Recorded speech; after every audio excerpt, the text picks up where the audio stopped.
The month of January has come to a close, so therefore I'm going to rank all 5 January movies I saw from the worst to the best.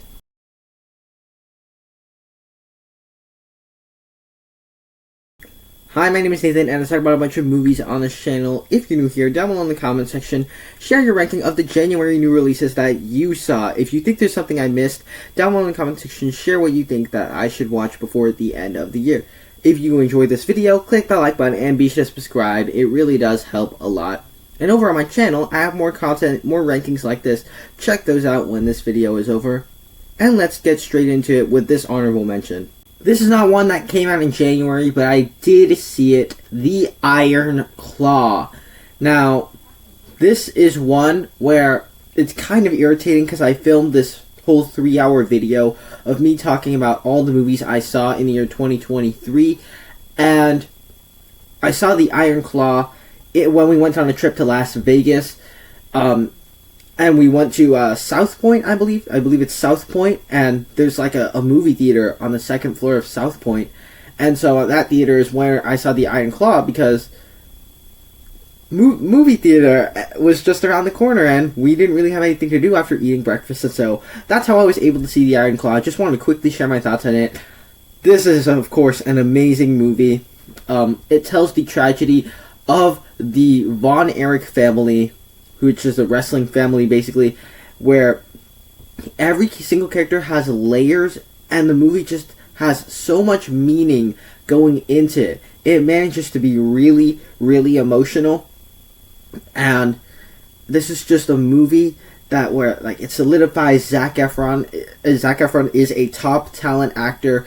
I'm shocked he didn't get nominated Best Actor. I'm shocked The Iron Claw didn't even get nominated Best Picture. And so, while it's a bit irritating that I watched this literally on January 2nd, I did want to talk about it here. It's not actually going to be in the actual ranking, but I did want to share my quick thoughts on it. With that said, let's just get straight into the actual ranking.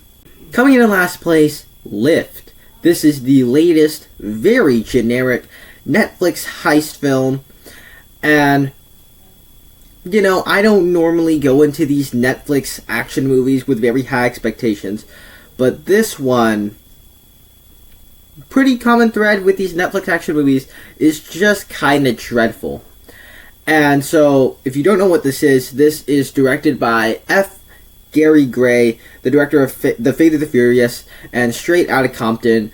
It is a Netflix heist movie following this group of art thieves who are recruited on a mission to steal some gold on a plane, and that's essentially the entire movie. And the problem with this one for me is that it's only 1 hour and 45 minutes long, very short movie, and it just feels a lot longer than it should. I thought it overstayed its welcome.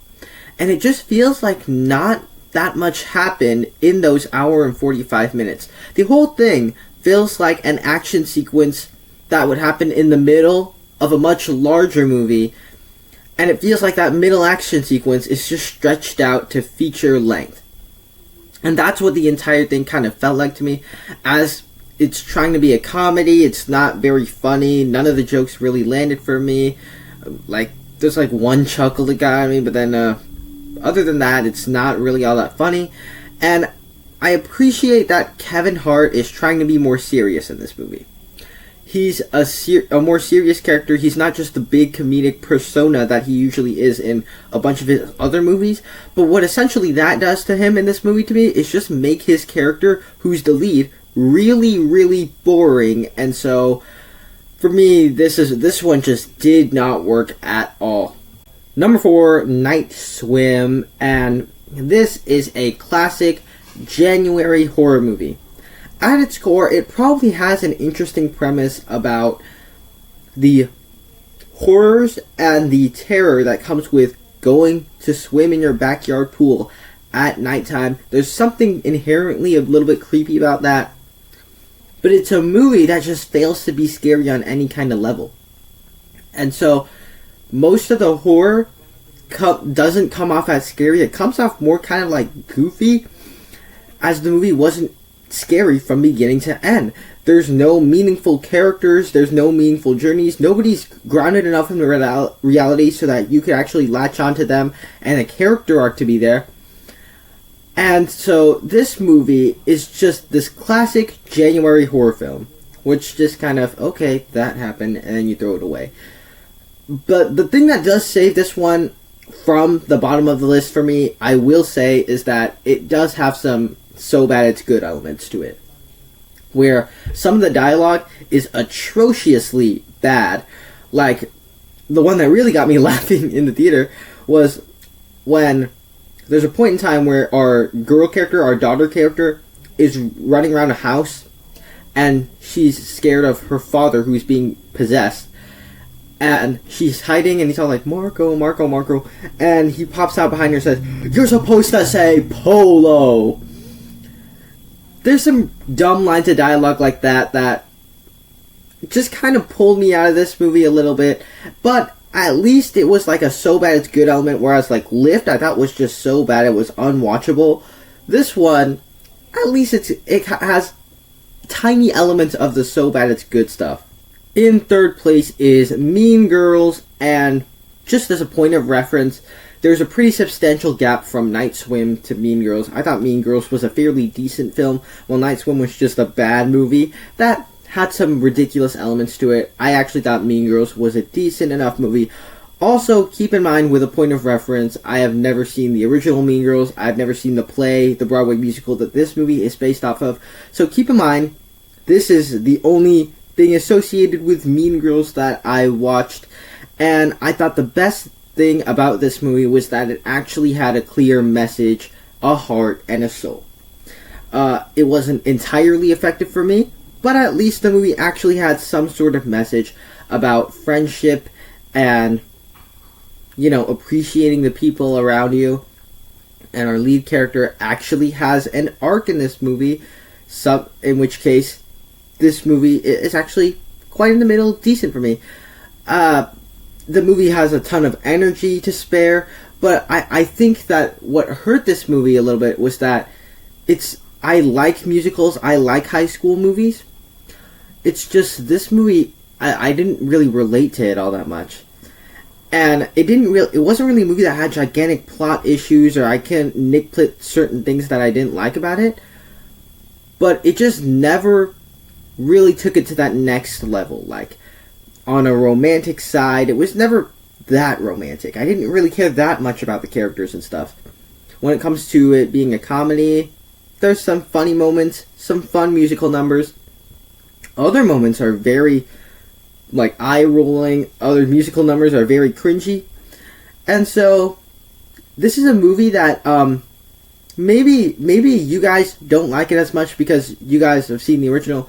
As for me, as somebody that hasn't seen the original or hasn't seen this story before, I thought it was decent enough. I thought it was watchable. And so, I would just marginally recommend this one, but I thought it was a decent enough high school movie. But if I'm going to pick to watch one of these movies, I'm probably just going to choose something else because I don't see any reason I would be rewatching this one.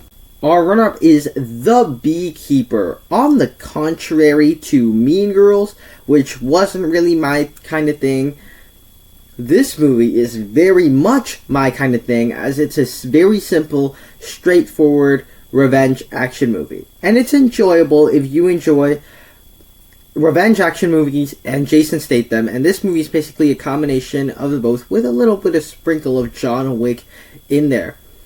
It has kind of a refreshing plot structure to me in a world where we're getting movies with big gigantic budgets, big elaborate character arcs, big more elaborate action sequences.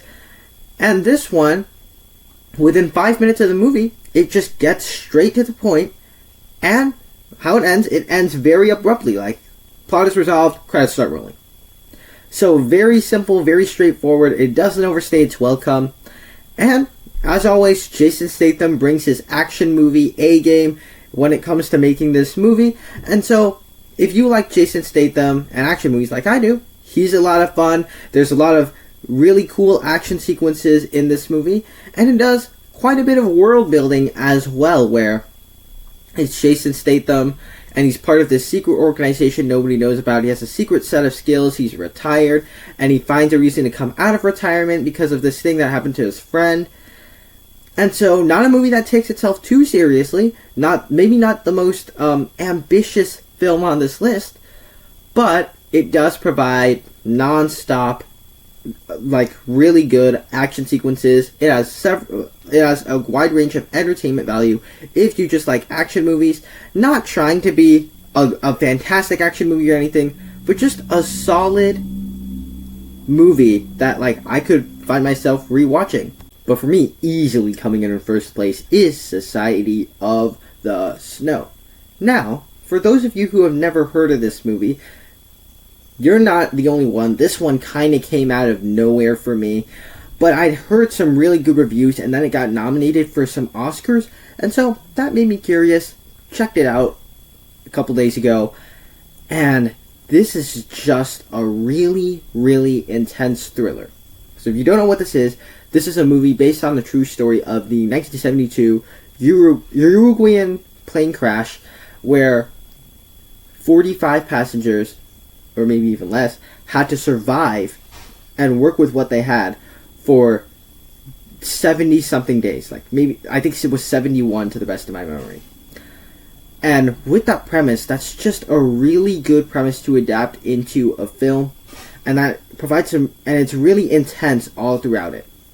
Where it constantly sets up conflict so well. That's what the movie does really well, is that it sets up layers of conflict.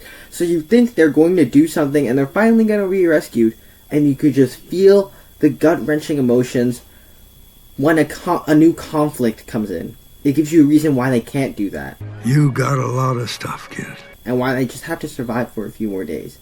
Beyond that, because this movie has so much layers of conflict, it can really get under your skin. It can be a really terrifying experience watching this movie. There's one plotline in particular involving them getting more and more desperate to survive, getting so desperate to the point where they've run out of food and they have to, like, eat the dead bodies. Which, if you don't know, for me, like, cannibalism is, like, the most nightmarish, like, the worst way to go out. Like, I would not want my dead body being eaten by other humans. And it just does a really good job of getting under your skin and being so effective. And so by the time you do get to the end and they are rescued and brought to their homes, it just ends on a high note. It's really satisfying because you wanted these characters to get rescued. And so this is also a movie that made me want to research the events that happened with this plane crash that happened in 1972, and it can be really gut-wrenching at times with the certain ways that certain things you learn about the characters and the certain ways in which what happens to them during this survival adventure. And so to me, of all the movies that came out this month, this was just the one that left the largest impact, and it's a movie that, like, if you haven't seen it, you've got to watch it. It's on Netflix, and so for me, it is my favorite movie of January. There you have it. That's my ranking. Down below in the comment section, share your ranking over on my channel. I have more content like this. Check those out right now. Thank you guys so much for sticking around to the end, and I will see you in the next one.